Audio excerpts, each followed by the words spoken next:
Dobro večer, cenjeni gledalke, spoštovani gledalci. Moje ime je Aljuš Pertinač. Redko, res redko se zgodi, da še kdo drug poleg Bojana Požarja odkrije kakšno afero v Sloveniji.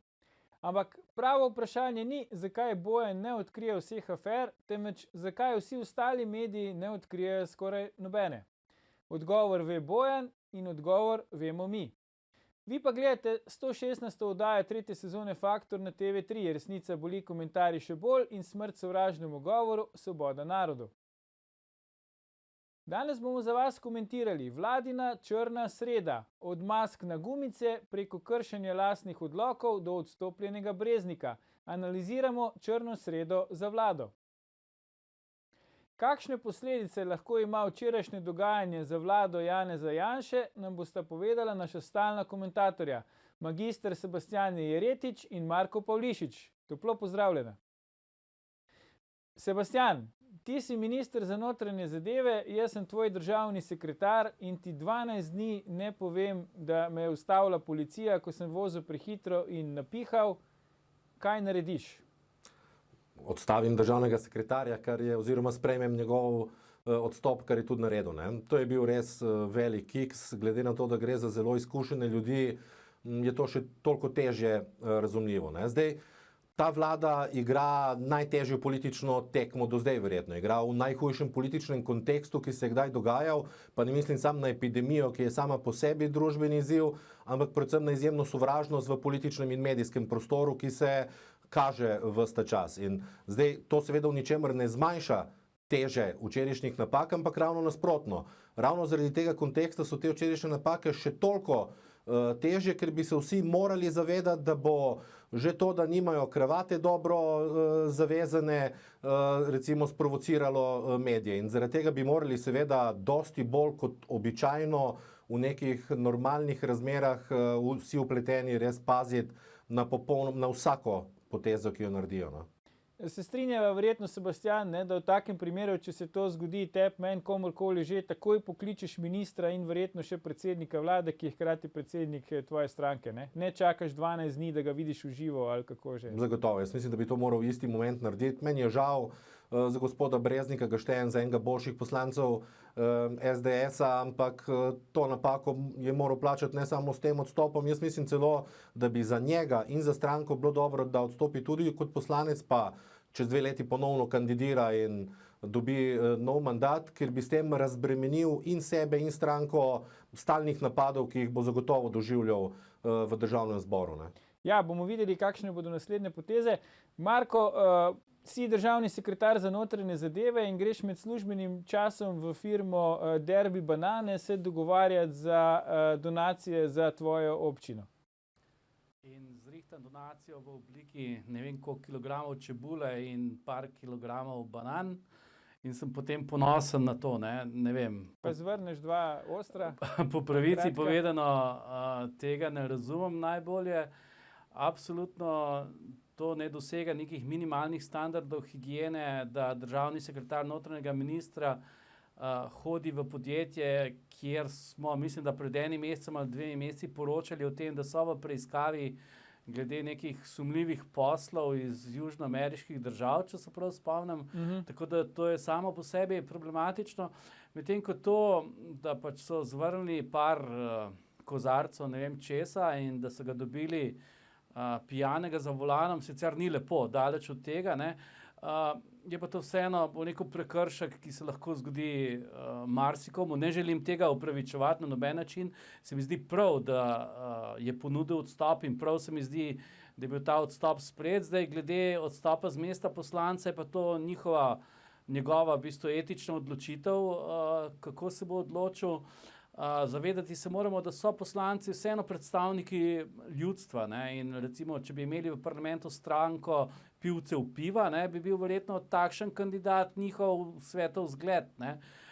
Ne sodim tega, ampak ljudje si lahko izvolimo v parlament, kar si pa želimo. Ne? Italijani so si čičolino, če se prav spomnim. Ne? Lahko te nekaj komentiram. Ja, izvoli, seveda. To, kar se tiče tega, kaj je počel tam, da je iskal donacije za Lenart, jaz tem ne vidim pa nič narobe. Ne?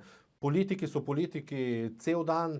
Jaz verjamem, da kot državni sekretar svoje oddela, vem, da smo mi včasih pikolovski, pa je uporabil službeni avto in tako naprej, ampak to je nek sestavni del, dajmo reči, politika kot osebe. Ne. Popolnoma se pa strinjam s tem, da je pa vprašanje vožnje pod vplivom alkohola nesprejemljivo, pa je to lahko človeško in z te plati razumemo, ampak to je tema, ki je absoluten tabu, ker velja ničelna toleranca in tukaj dejansko je bolj za spet osvežiti spomin na vse tiste župane, ki so jih dobili, pa recimo niso odstopili. Jaz mislim, da na državni ravni se je že uveljavil ta standard, da je to nekaj nesprejemljivega. Kar se pa tistega prvega tiče, torej nekako iskanje donacij, pa pravim, to je sestavni del političnega dela in tam ne vidim takšen kiks. No. Mislim, zdaj, če je šlo res za donacije, ne? To vsekakor. Ja, Sebastian, se ti ne zdi problem, če recimo državni sekretar notranjega ministrstva gre v podjetje, ki je bilo kdaj 30. januarja predmet preiskave zaradi suma nedovoljenega prometa s prepovedanimi drogami. A ne bi to v podjetju lahko razumeli kot neko obliko pritiska, ali kaj jaz vem? Mislim, največje vprašanje je sploh, kako je prišlo. Ja. To je vprašanje, kako je prišlo do tega sestanka. Lahko se poznajo odprej, lahko je nekdo vmesni uredil. Ne? In tle dejansko eno je vprašanje vtisa in izogibanja sploh situacijam, v katerih bi lahko nekdo bil obtožen, mogoče tudi suma korupcije v tem konkretnem primeru, ne? Ampak samo po sebi dejstvo, da nekdo deluje kot politik, se mi ne zdi moteče. Tukaj je problem, da bi lahko nekako, dajmo reči, samo cenzuriral se ravno zaradi tega, kar si omenil. Gre za podjetje, ki je pod drobnogledom policije in lahko postavi v nerodni položaj ne samo sebe in ministrstvo, ampak tudi to podjetje. Pa tudi, če se nič slabega recimo ni zgodilo. Ne? Ampak bolj sem hotel reči to, da samo dejstvo, da so politiki tudi na takih položajih, ki znotraj delovnega časa s službenim avtom počnejo še kaj drugega kot samo izključno delo za ministrstvo, se mi zdi res malo pretirano problematiziranje delovanja politike, je pa tukaj vrsta drugih kiksov. Ne? Torej od vožnje pod vplivom alkohola do tega, da je šel ravno na podjetje, s katerim ima njegovo ministrstvo nekaj opravkov. Ne? Zdaj, številni mislijo, no, da je pač nekdo javil policiji, ne? Verjetno kar iz podjetja Derby Banane, da se pač zdaj odpravlja Breznik, ki je tam zvrnil kozarček 2-3, kolikor jih je pač že zvrnil. Napihuje sicer kar precej, ne? Skoraj dvakrat več, kolikor je dovoljeno. Pa je malo nenavadno, ne? Se strinjata, ne slišimo dostikrat, da policija lovi prehitre voznike po obvoznici Ljubljanski. Ne? Pa se spomnimo tudi zgodbe s Koprivnikarjem, ministrom Koprivnikarjem, ne, kjer so mu v bistvu policaji, če se prav spomnim, postavili zasedo. Ja, oni so se celo na Facebooku o tem dogovarjali. Ne? Tako je potem, če se prav spomnim, so bili tudi ustrezno kaznovani. Tako da za to vrstna aktivnost ni nič nenavadnega, ni prav, da se to dogaja. Ampak ja, komot je bila ta afera delno tudi podtaknjena. Ne? Ampak še vedno, gospoda Breznika ni noben silil, da pije in noben ga ni silil potem, da vozi. Ne? Zakaj vi da mislite, da je čakal recimo 12 dni, v bistvu ni povedal, ne, dokler niso novinarji povedali pač ministru Hojsu, saj tako pravi minister Hojs, a je mislil, da lahko preživi to, da ne bo prišla ven taka informacija? Glede na njegove politične izkušnje je to res nenavadno. No. Jaz mislim, da bi isti moment, ko se nekaj takega zgodi, moral poklicati ministra in predsednika vlade, jima povedati, kaj se je zgodilo in prepustiti svojo usodo v njune roke. Ne. Še enkrat, jaz sem prepričan, torej, da ni bilo naključje, da ga je policija ujela, ker res še nisem slišal za primer, da bi nekdo bil zaradi 120 km na obvoznici zaustavljen strani policije, ne pa ne vem, nekega statičnega radarja ali kaj podobnega. Ampak spet, ne da to sploh ne zmanjša teže njegovega dejanja. Še povečajo, še enkrat, ker se morajo vsi, ki so danes v vladi, zavedati, da igrajo tekmo v najbolj sovražnem okolju, kar je mogoče, in da bodo že legitimne poteze problematizirane, kaj pa šele taki kiksi, ki jih dejansko naredijo. Ta mandat terja izjemno disciplino, sploh to prvo obdobje krize, bilo je kiksov, to je jasno, težko je igrati tekmo brez napak, ne? Ja. Ampak ključno bo ravno to, minimalizacija kiksov, zato da se na koncu, ko se bo povlekla črta, vidi, ali je bila vlada uspešna ali ne. Marko, zdaj Franc Breznik ni ravno politični novinec, ne? Ja, Kaj misliš, da mu je pač zdaj ta funkcija državnega sekretarja toliko stopila v glavo? Vendarle je on bil že poslanec več mandatov, skratka ni politični novinec. Kako se ti zdi? Jaz mislim, da se je on od prvega trenutka dalje zavedal, kaj to pomeni in je nekako zadevo probal potlačiti v podzavest, da se ni zgodila in nekako upati, da morda pa ne bo prišlo na plano, ne. To upanje je jalovo bilo definitivno od prvega trenutka, drugače pa to ne znam nekako predstaviti. Verjetno je upal, da ne bo prišlo ven, ampak lej, to upanje je prazno. V tem sovražnem okolju medijskem, ki ga tudi Sebastian poudarja, ne, je to iluzija. Zdaj, Aleš Hojs, minister za notranje zadeve, nekako nima sreče s temi svojimi državnimi sekretarji. Ne? Najprej je fakulteta Doba, zasebna fakulteta, odvzela diplomo drugemu državnemu sekretarju, ne? Tudi Francu Kanglerju, zdaj je pač odstopil Franc Breznik, državni sekretar. Vidva vidita kakšno zdaj elegantno kadrovsko rešitev na tem resorju za novega državnega sekretarja, ki lahko malo pomiri te pač težave? Torej, ni, da bi zdaj nekdo skočil takoj ven, ne. Preprosto bodo morali najprej presoditi, ali dajo še enega politika, kar je po eni strani normalno, ker državni sekretar je politična funkcija, ali pa bodo poiskali nekega strokovnjaka, ki sicer ne bo imel političnih izkušenj, zaradi tega, da prodajo zgodbo, dajmo reči, večje strokovnosti, ne. Ampak, ker se tiče gospoda Hojsa, celoten prvi mesec delovanja je bil recimo od vseh ministrov zame najbolj pozitivno presenečenje glede nastopov pred kamerami in mi je prav žal, da je včeraj z enim nastopom na Pop TV-ju, ko je izgubil živce, vse to za nazaj porušil. Ne. Tisti včerajšnji nastop je bil res velika napaka in zdaj mislim, da je najboljše, da čim prej pozabi na to črno sredo, da se spet koncentrira, nadaljuje v tistem tonu, v katerem je cel mesec deloval, zato ker on bo igral eno najpomembnejših vlog v prihodnjih mesecih, še posebej, če bo dejansko prišlo do navala migrantov in takrat bo nujno, da ima izjemno visoko avtoriteto in spoštovanje, ker bodo njegovi ukrepi takrat, dajmo reči, tako pomembni, kot so danes recimo ukrepi zdravstvenega ministra. Bomo rekli kakšno o včerajšnjih javnih nastopih ministra Hojsa v nadaljevanju oddaje, si bomo zdaj vzeli krajši premor, ampak ne nam uiti, gledalke, gledalci, se vrnemo po oglasih, ko nadaljujemo, kaj pomeni vladina črna sreda za njeno prihodnost. Ostanite.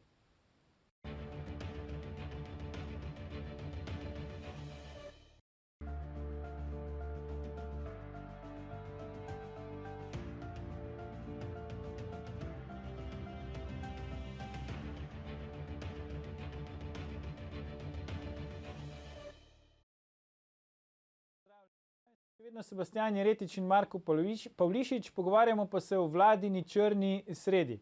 Evo, na Faktor nismo samo upravičeno kritični, ampak znamo biti tudi zelo učinkoviti. Namreč med premorom za oglase je Marko Pavlišič že našel kandidata za državnega sekretarja. Marko, koga imaš v mislih? Ne, se ga nisem našel jaz. Jaz sem danes iz medijev razbral, da je minister Hojs imenoval gospoda Boštjana Šefica v svoj kabinet za svetovalca.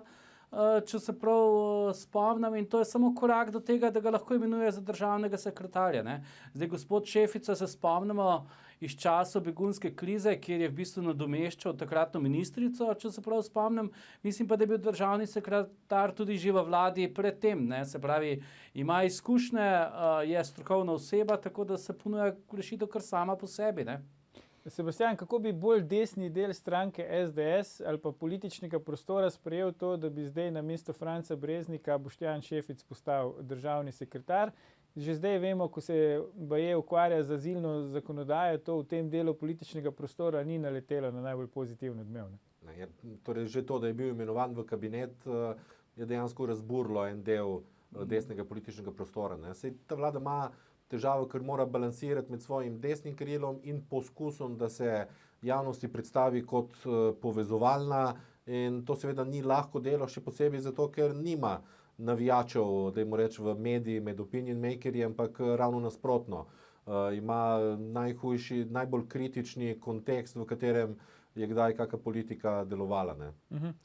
Če gremo zdaj recimo na včerajšnjo organiziranje kršenja odloka, ne, glede pač fizične distance in prepovedi zbiranja in tako naprej, ki so ga uprizorili vrhovni poveljnik, ne, predsednik republike, minister za obrambo in minister za notranje zadeve. To je recimo samo ovadbena, dajmo tako reči, fotografija, ki jo je objavil minister za obrambo na Facebooku. Ne. Potem recimo smo lahko spremljali ministrico za kmetijstvo Aleksandro Pivec, ki je tudi organizirano kršila odlok in tudi nekaj pač se sprehajala po gozdovih. Hkrati smo pa recimo lahko na Facebooku občudovali fotografijo, ki jo je pa objavil poveljnik sil Slovenske vojske Miha Škrbinc. Ne vem, če gledalci to vidijo natančno, ampak Miha Škrbinc ima masko in vsi vojaki, ki stojijo tam postrojeni, imajo tudi maske. No, danes se je najprej Pahor in potem še Tonin in Hojs so se pač upravičili za to, kar so včeraj počeli, ampak moje vprašanje za vaju je, če vlada oziroma oblast nas hoče prepričati, da je samo od tega, da dokončno in natančno in vse skozi izpolnjujemo ukrepe, ki nam jih je zapovedala, da je samo od tega odvisno naše preživetje in zmaga proti virusu, kako se potem lahko zgodi, da pa sami na kaj takega pozabijo in praktično pol dneva takole paradirajo vsem na očeh in seveda dvignejo pritisk praktično celotni slovenski javnosti. Kakšen dober PR-ovec na licu mesta bi verjetno opozoril, ali bi mu kliknilo v glavi, da to ne bo ravno najboljši prizor za na televizijo. Ne? Ampak spet smo lahko pikolovski, gre za človeško delovanje, malo so bili nepremišljeni v teh potezah, ampak kot sem rekel, ne, delujejo v takem kontekstu, da se mora dejansko izogibati vsaki možnosti za nabijanje in to je bila napaka. In sem vesel, da je tudi minister Hojs danes lepo povedal, da je bila napaka, torej Pahor in Tonin sta se tudi javno opravičila za to, ne, ker tisto včerajšnje nastop na Pop TV-ju spet ni bila dobra politična reakcija, pa lahko razumemo, da je izgubil živce zaradi vsega ostalega, kar se je dogajalo. Govoriš o ministru Hojsu, ne? Ja.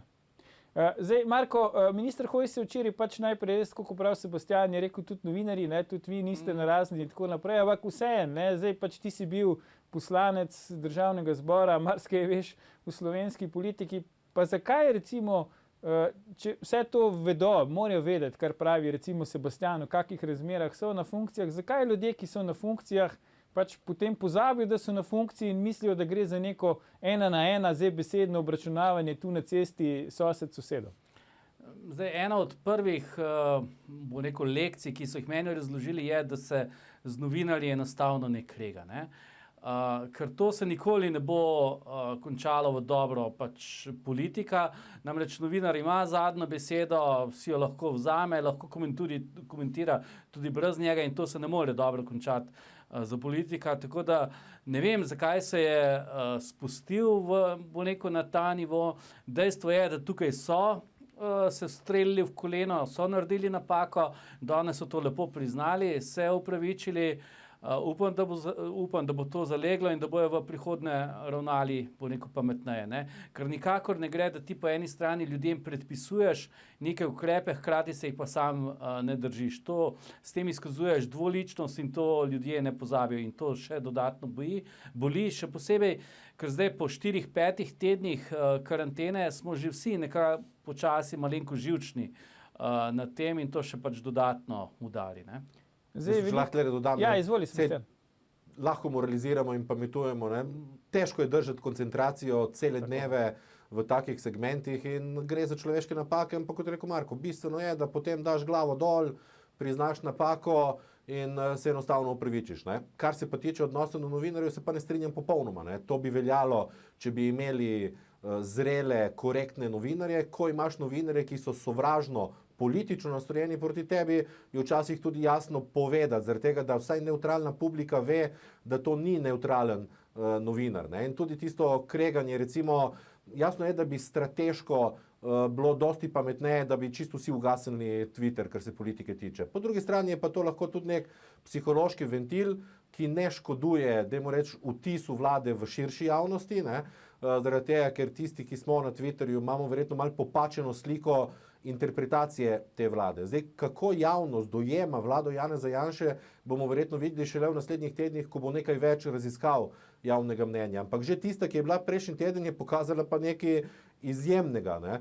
Najprej dejstvo, da ste recimo Aleksandra Pivec na drugem in Tomaž Gantar na tretjem daje veliko upanje Desusu, če bo znal to pretočiti v strankarsko korist. Najbolj pomemben podatek se mi pa zdi, da je bil Janez Janša 4. na barometru. Tega v zgodovini se bojo metodologijo spremenili. No, ampak to enostavno pomeni, da neka splošna javnost, ko povleče črto ob vseh napakah, ki so jih mediji seveda potencirali na polno, je očitno končni vtis, da v tej krizi imamo dobrega predsednika vlade, ki torej nekako pelje ob vseh težavah zadevo naprej. In zna biti, da bo v naslednjih tednih, ko bodo, recimo, če bodo raziskave javnega mnenja to potrdile, to potem tudi zmanjšalo pritisk na vlado. Ne? No, v Sloveniji smo navajeni, da ponavadi raziskave zgrešijo, ne? Se pravi, sicer tokrat grešijo, če grešijo v drugo smer, kot smo navajeni, to imaš prav, Sebastian, ampak Marko, ko si rekel, da bo spremenili metodologijo, naš verjel, ampak Darko Štrajn, Liberalna akademija, je že obtožil Mediano, da je že spremenila metodologijo in je zaradi tega Janša na 4. mestu. Ne? Ampak verjetno bo pač naš prijatelj Nikola Damjanić iz Nina Medijev to že znal popraviti, tako da bo spet pravi rezultati. Počakamo pa bomo videli. Se strinjam, Sebastian, da je težko biti verjetno koncentriran ves čas, ampak kljub vsemu, če ti veš, da bojo tam novinarji, se si jih ti sklical, ni tako, da so te presenetili, je verjetno le dobro, da paziš na te osnove. Ampak recimo, tole me zanima vajino mnenje. Veliko prahu je dvignilo tudi, so dvignili ti obiski predsednika republike teh domov za ostarele, kjer se pač postavi ali na nek balkon, pa nagovarja te pač varovance, ali pa so oni na balkonu, pa jim prek megafona nekaj kriči. Danes je spet objavil nekaj teh fotografij, teh svojih obiskov, zdaj je začel masko nositi, ker smo mu prej učitelj, da je ne. Kaj vidva menite recimo o tem? To je pač Borut Pahor. In mu štejem to v pozitivo. Jaz verjamem, da so tisti ljudje veseli, ko ga vidijo, ker on da takšen vtis, ko je na ulici, ko sreča ljudi. Tudi takrat, ko je šel v tisto kampanjo, ko je zdelo se noro, ko je 8 ur oddelal v tovarni. Torej, ne samo, da je prišel pogledati, so se mnogi smejali, ampak to je pač Borut Pahor, ni tak predsednik, kot ga ima Italija, Nemčija ali kakšna druga država, ima nek svoj stil, je kralj Instagrama in tlele se moramo pa s tem sprijazniti, te, ki se malo bolj s politiko ukvarjamo. Ja, pa ne vem, zakaj bi se morali sprijazniti, se je to čisto lepa prijazna gesta, ne.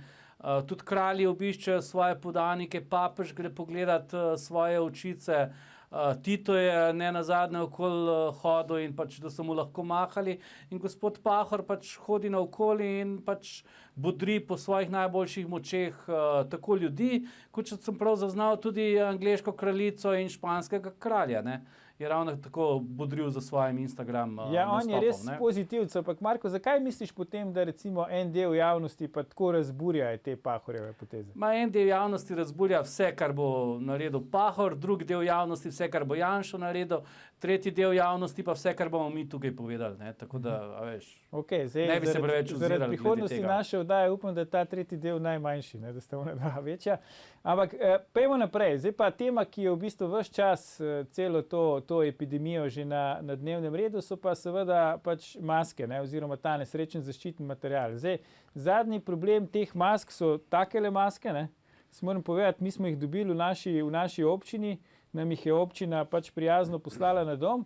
To so maske iz te posebne serviete firme Seti, ki pa ni htela zaslužiti na račun teh mask, ampak je navodila za to, kako si iz te njihove serviete narediti masko dala na splet, so pa neke druge firme videle tu poslovno priložnost in so hotele zaslužiti. Zdaj tisti, ki so dobili te maske in so jih že uporabili, jaz moram priznati, da je še nisem, ker pač imamo druge tudi doma, bolj kvalitetne, ene smo sami naredili, druge smo si kupili, pravijo, da so neuporabne, ne.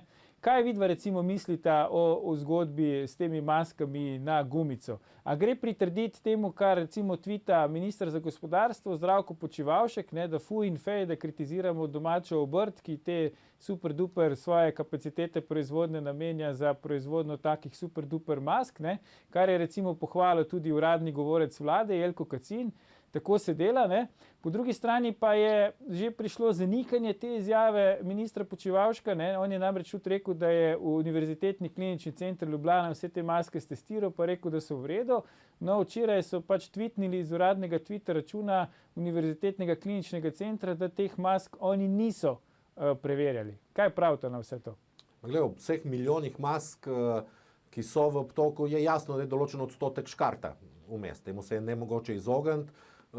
Mislim, da se je tle minister Počivalšek mogoče malo zaletel v tej izjavi, ker verjamem, da je bilo predstavitvi in da jim reči napovedi lahko vse ok, druga stvar je pa pol del morebitne izvedbe. Vsekakor pa so maske verjetno največja črna pika sploh celotnega tega obdobja epidemije.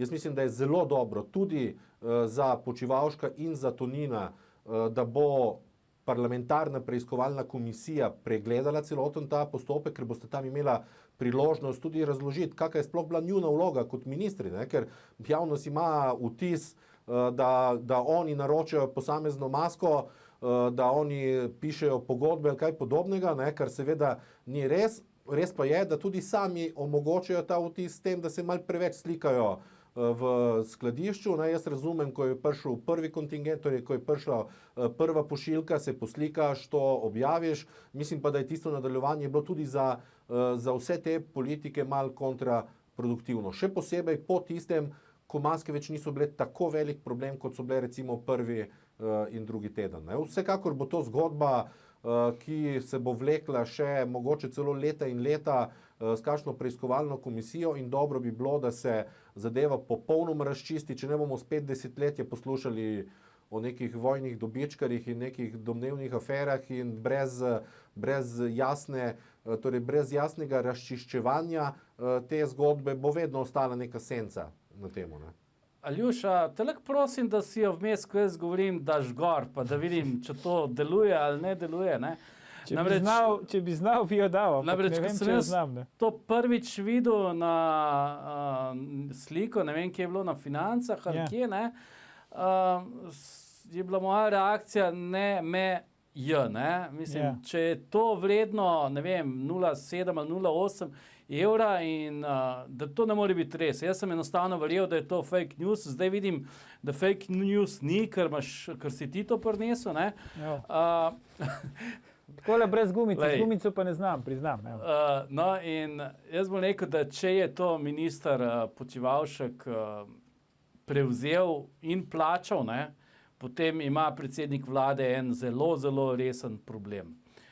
Ne bom rekel, da je narobe, da so to naročili, ker ti lahko naročiš, pa pač ne veš točno, kaj boš dobil, ampak če so to dejansko prevzeli in plačali, mislim pa, da je tukaj čas, da se resno pogleda, ali je to smiselno ali ni, ker meni se zdi ta rešitev, bom rekel, popolnoma nesprejemljiva. To je zdaj ta glavna dilema, kar pravi Sebastian. Ne? Po eni strani imamo ministre, ki pač tečejo, kot smo rekli v času bivši skupni državi, grlom v jagode. Eno je minister Počivalšek, ki ima saj to, bi rekel, legitimacijo, da njegov resor oziroma urad za blagovne rezerve, ki naroča pač in podpisuje te pogodbe, ki naroča to opremo, spada v njegov resor. Imamo pa recimo ministra Tonina, ki pa en čas razlaga, da nima nič z maskami, pa da nič ne ve, da firma, v kateri dela njegova mama, pač uvaža maske. Potem spet reče, da je on poklical Čeferina, pa Škrabca, pa Joca, pa jim je rekel, pomagajte. Kako je zdaj s tem? Zakaj recimo politiki se slikajo s tem materialom, potem pa, ko prihaja do takih problemov, kot ga imamo zdaj, pa seveda pač dvigne roke pa rečejo, vse to nimamo nič s tem, to so bile neke druge strokovne sprejete odločitve, se jim bo išla po vajenem mnenju to tveganje. A se splača zdaj na tak način dobivati politične točke med epidemijo, da se pač slikaš vsakič, ko kakšen kamion kaj pripelje ali pa odpelje? Jaz mislim, da se jim ne splača. In je boljše, da torej prenehajo s tem početjem in tudi zaradi gužve s pripravo, da jim reč zakonskih rešitev, se bodo itak bodo morali zmanjšati malo prisotnost v skladiščih. Razumem pa, da je bil nek impulz, pa ne zaradi tega, da bi sebe hoteli marketinško tam prodajati, ampak so videli v tem verjetno spet kot Pahor bodri ljudi v domovih upokojencev, da grejo oni na teren in tukaj mislim, da je Matej Tonin imel legitimnost, da gre na teren sploh, tudi ko je s civilno zaščito in vojsko postavljal recimo logistiko in organizacijo te celotne zadeve. Ampak mislim, da kljub vsemu, kot sem rekel, prvič, drugič bi se še lahko pokazali, da s tem tudi javnosti lepo povejo, prišle so prve pošiljke, vsako nadaljnjo slikanje in poudarjanje tega pa mislim, da je kontraproduktivno, ker res ustvarja vtis, kot da oni dejansko obvladujejo celoten sistem, kar pa ne deluje, ker pogodbe, procese, postopke potem vodijo popolnoma drugi ljudje. In zaradi tega je fajn, da se v preiskovalni komisiji vse te stvari tudi razčisti, tam ni dileme, tam so papirji, maili, jasen sistem odgovornosti in mislim, da bo to ena pomembnejših zadev po koncu te epidemije, zaradi tega, da ne bo ostala neka senca dvoma povezana z vprašanjem nabave. Mislim, če smem, tukaj bi pogledal še malenkost bolj pozitivno na celo zadevo. Ne. Zdaj, razen ene same novice, mislim, da cirka 3 tedne nazaj, da jim zmanjkuje nekje zaščitne opreme, ne. Potem jaz nisem zasledil, da bi imeli kjerkoli problem z pomanjkanjem zaščitne opreme. Ne. Zdaj, ne glede na to, da na začetku je kazalo na to, da bi to lahko bil problem, mislim, da so se vseeno dovolj hitro odzvali in da so sprožili ustrezne nabavne kanale in da potem dejansko nekih težav z tem ni bilo. Mislim, da so še policaji vmes enkrat se oglasili, da so dobili neke neprimerne zadeve, ampak suma sumarum, če sta 2 primera v celem mesecu, mislim, da so to kar dobro odigrali. Ne. Se pa moramo tu nekaj zavedati. Ne. Seveda gre za nabave v izrednih okoliščinah.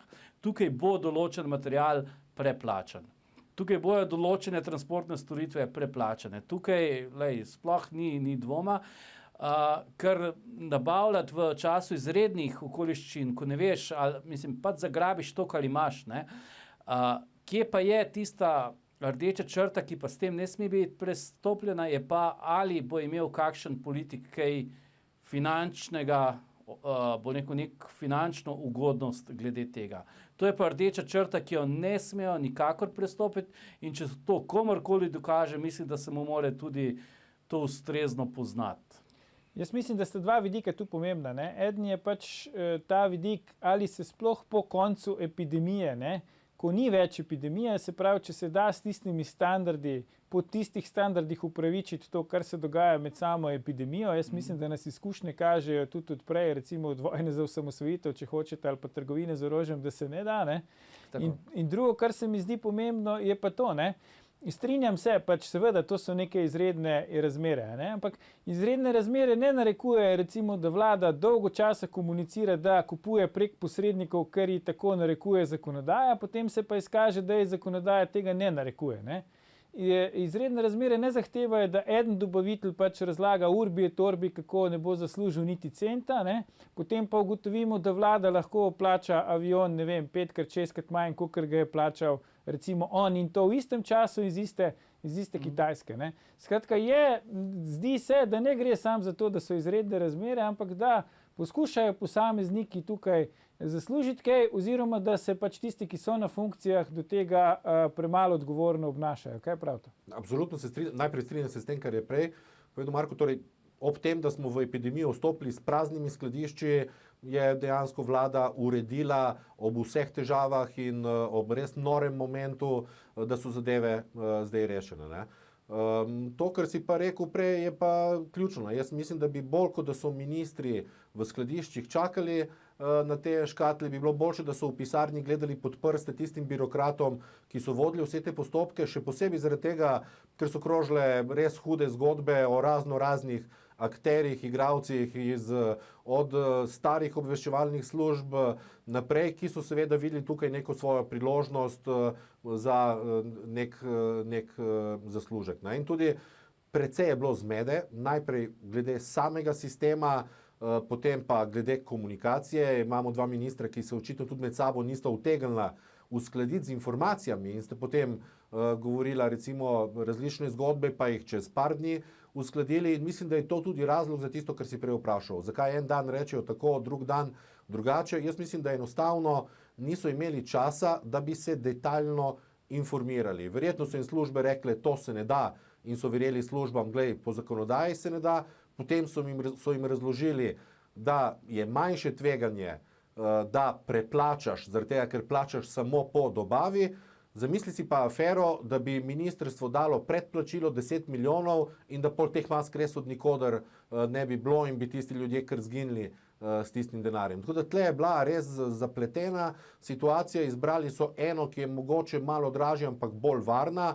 Glede na to, na izkušnje slovenske z raznoraznimi projekti, mislim, da bi bilo dosti večje tveganje, če bi se odločili za cenejšo varianto, pa plačevali avanse, ker bi verjetno bilo več takih primerov, ko avansi ne bi bili upravičeni. Če povlečem črto, sistem pa sploh ni bil pripravljen na kaj takega. Torej, sistem nabave celotnega sistema ni bil pripravljen na take izredne razmere. In Jaz mislim, da bi bilo dobro, da bi uvedli eno prakso, ki smo imeli v prejšnjem sistemu, in to je tisti poseben dan v letu, nič nas ne sme presenetiti, in da bi imeli en dan reševanja krize, ko bi res vse protokole, vse sisteme nekako stestirali. Ne? Mislim, jaz sem mislil, ko si omenil prakso iz prejšnjega sistema, morda prakso iz prejšnje vlade, ne, ko so nabavljali ograjo proti beguncem, ne, oziroma za na mejo, ne, kjer so uporabili podjetje, ki je imelo prostore v isti hiši kot stranka, ne, ki je bila takrat na oblasti. Ne. Tako da lahko bi tudi kaj tazga uporabili, ampak tukaj mislim, da so vseeno izbrali bolj transparentno pot glede tega. Ne. Ja, s tem, da ograja tiste je še kar na meji, Marko pa deluje. Ne? Ja. Za ta material pa jaz osebno upam, da ga ne bomo rabili nikoli uporabiti zares, ker vprašanje, kaj je noter, ker se strinjam, nekaj, kar pride z Kitajske, vidimo tudi druge države, imajo s tem težave, vprašanje, koliko je potem uporabno, koliko ni. Eno temo bi še rad, da pokomentiramo danes, to pa je recimo ta plakatna kampanja stranke SDS, ki sicer poteka že dalj časa, pač ste opazili verjetno ob avtocesti pa druge imajo pač ta stalno rezervirana jumbo plakatna mesta, kjer razne plakate pač obešajo, zdaj so obešali te proti korona, zahvale in gor in dol, no in Jani Möderndorfer, od vseh ljudi je opozoril, da so na enem izmed plakatov celo uporabili pač sliko, ki so jo dobili iz spleta, on piše, da gre za krajo, ne vemo, so plačali avtorske pravice ali niso, ampak zahvaljuje se ruskim gasilcem na plakatu, kjer piše hvala, kjer ste. Ali se strinjate s tem, da na nek način SDS s temi plakati pač maha biku z rdečo cunjo pred nosom? Mislim, SDS, kot si omenil, ima permanentno kampanjo na jumbotih. Mislim, da so tokrat izbrali tudi dobro vsebino, ki torej ob tem, da reklamira stranko, pošilja tudi pozitivna sporočila. Verjetno so izbrali fotografije, ki so jih kupili iz spleta, zaradi tega, ker je to bolj varno, kot če bi uporabili kako svojo fotografijo, ne da bi imeli soglasje recimo vseh, ki so gor na fotografiji. Mislim, da je to dobra marketinška kampanja. Ne? Največji plus te kampanje pa je, da je očitno tako ziritiral levo opozicijo, da so jim sploh reklamo naredili, ker zdaj večina ljudi sedi doma in če se Levica ne bi toliko zakadila v to kampanjo, če ne bi to cel Twitter in Facebook preplavilo in prišlo tudi na televizijo, večina ljudi verjetno sploh ne bi videla teh plakatov. Ne? No, jaz sem to večino, ki tega definitivno ne bi videla, ne? In sem samo prek Twitterja zvedel za to kampanjo, ki se dogaja, tako da, morda je pa sploh ni, ne? Morda so pa sem tweete malo pofejkali. Ne, drugače pa, vsaka stranka ima pravico delati s svojim denarjem, kar želi. Če stranke SDS paše imeti neko plakatno kampanjo, jaz nimam s tem popolnoma nobenega problema. Ok, v redu. Nekako smo pokomentirali to vladino črno sredo, bomo videli, kaj se bo dogajalo v prihodnosti. Vsekakor bomo dogajanje budno spremljali. Magister Sebastijan Jeretič, Marko Pavlišič, najlepša hvala za vajne današnje komentarje v naši oddaji. Gledalke, gledalci, to je bil dan po črni sredi, 427. Faktor na TV3. Mi pa se v živo spet vidimo v ponedeljek, ko bomo za vas komentirali. Ali bomo dovolili, da nas premaga virus, ki smo ga že premagali. Predvsem pa ne pozabite, od sobote naprej lahko igrate tudi golf, tenis ali balinate, seveda v svoji občini.